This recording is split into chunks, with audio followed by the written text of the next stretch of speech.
Good evening, Mr. Toastmaster, fellow Toastmasters, and guests. Have you ever noticed when you read history or even read current events that everything seems to rise and fall based on leadership? Now last week, Eileen Saris gave a great speech here about leadership, where you could actually develop your leadership skills right here in Sarasota Evening Toastmasters.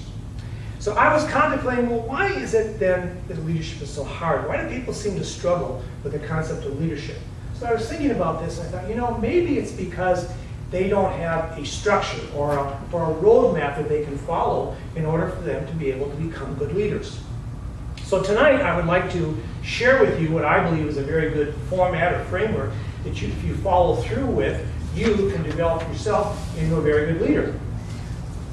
I provided this little handout, which you may certainly feel free to take notes on if you would like.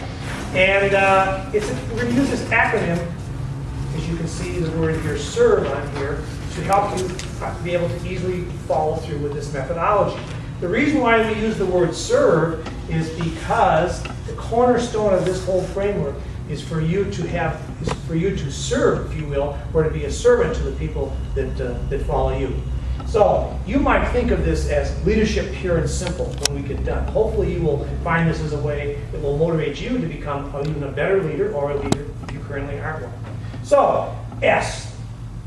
First thing in order to be a good leader is for you to be able to see the vision.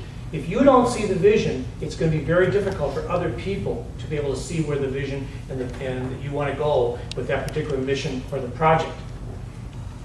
It also helps to clarify how you're going to go about getting everybody involved. You know, everybody wants to be led. There are a lot of people that want to be led out there. In fact, if you go to Barnes & Noble and take a look in the bookstore, you'll see a lot of books on leadership.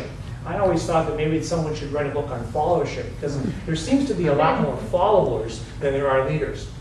So if you want to be a leader, you've got a lot of prospects. One of the best ways to get people to follow you is to get them involved in developing what the vision of the project or the organization or the team is going to be. Have them help you, and if they help you, you'll have ownership from them in regards to accomplishing the goal. The second word here is E. Engage and develop the people on your team. Engage and develop the people on your team. Jim Collins wrote a book recently, actually not recently, a little while ago, called Good to Great. And it was one of the most successful business books, sold over 9 million copies. And one of the things he talked in that book about is getting the right people on the team. There's nothing more frustrating than for you or for your people on your team to be on there if they don't have the right skills. So what he talks about in the book is, he says, get the right people on the bus.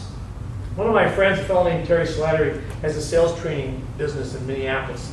And one of the things that he does as part of his program is to actually test the salespeople before he takes the assignment. His belief is, if you're going to hire me to train your salespeople, and there's a certain percentage of them that aren't trainable, because not everybody should be in sales. Some people that just doesn't fit for them.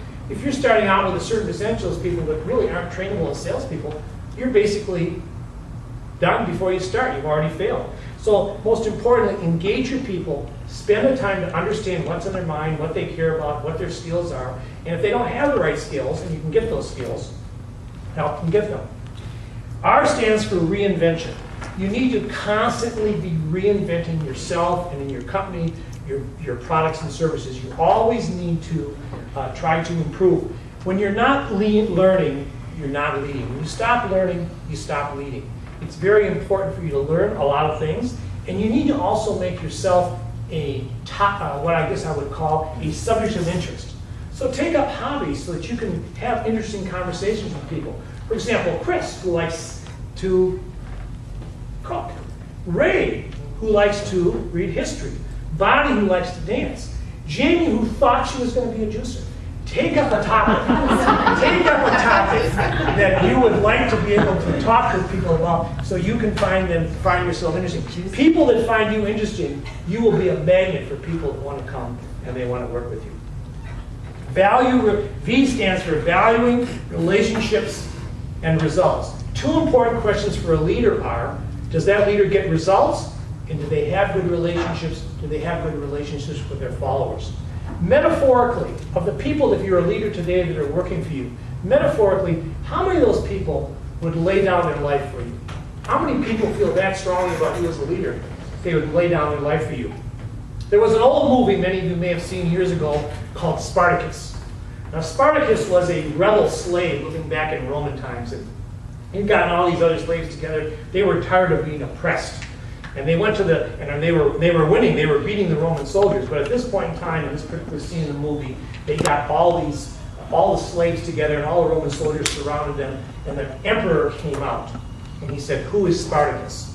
And of course, all the slaves know that as soon as Spartacus identified himself, he would be slain. So a short time went by, but of course, Spartacus was very brave. At that time, played by Charlton Heston. As he stood there with his bronze and chiseled body, much like Rich over here, he raised his hand and he said, "I am Spartacus." And it wasn't until another moment that someone said, "I am Spartacus." And then another man said, "I am Spartacus."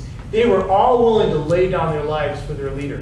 That's something for you to think about. Are the people that are working for you, again, metaphorically, would they be willing to lay down their life for you?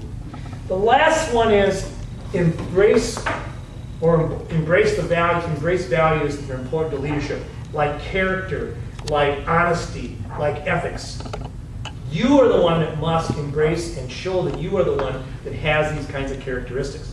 There was also another great movie a number of years ago called by the name of Gandhi. It won 8 Academy Awards. And the last scene of the movie, the train was pulling away from the station, and all the people were screaming, "Gandhi, Gandhi, Gandhi!" And Gandhi was kind of hanging out the side of the train. And finally, the music quieted down, and it panned on one particular woman, and she said, "Gandhi, Gandhi, what is the message?" And he said, "I am the message." You need to be the message as it relates to character and ethics. You need to tell your people show your people through your actions about the high level of character and sincerity and honesty that you have. So let me leave you with two things to remember this methodology. Number one is a visualization, and number two is a challenge. So here's a visualization. Most of the time when you draw a picture of a team or an organization, you'll find the leader up here, you'll find some middle management people in the middle, and down at the bottom you'll find, of course, all the workers. Turn that triangle upside down. Put yourself at the bottom. Make yourself a servant to all the people that are following you. The challenge? Seek to serve. If you seek to serve, if you go and embolden, if you go and enable your people, learn about your people, and if you seek to serve, you will be a great leader. Mr. President.